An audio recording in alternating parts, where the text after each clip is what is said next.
Okay, so as you can tell, it is raining today, and just this kind of steady drizzle.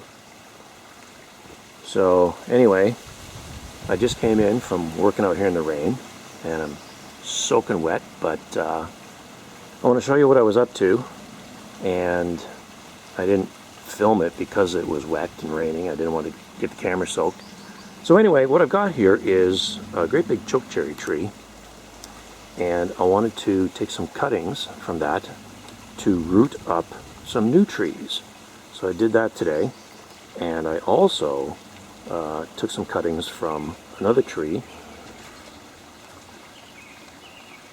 Right over here I've got a golden elder, and I wanted to root some new trees from that as well.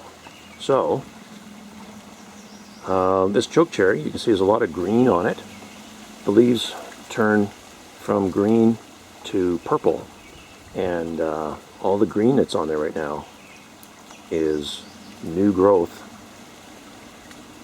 This tree, we've had a lot of rain this year so far, more than usual, and this tree has grown a lot just this year even. So anyway, I'm going to show you the cuttings that I took.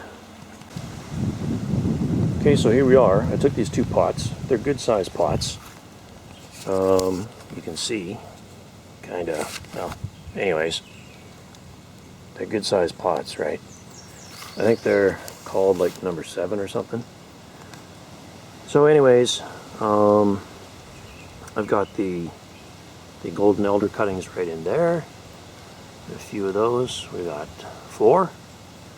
I got 3 chokecherries in there, and this pot has chokecherries as well.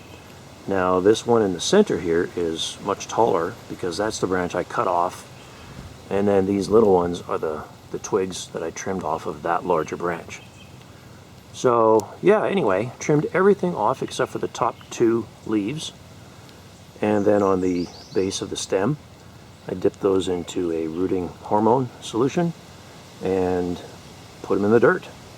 And this week is supposed to, for the most part, be kind of like today, I guess, sort of off and on, raining and cool. So I think it's probably a good day to have done this and start up some new branches here, and hopefully they'll drink up a lot of the moisture and settle into their new soils, and we'll get some new trees out of it. So just wanted to share that with you. So thanks for watching, and see you again next time.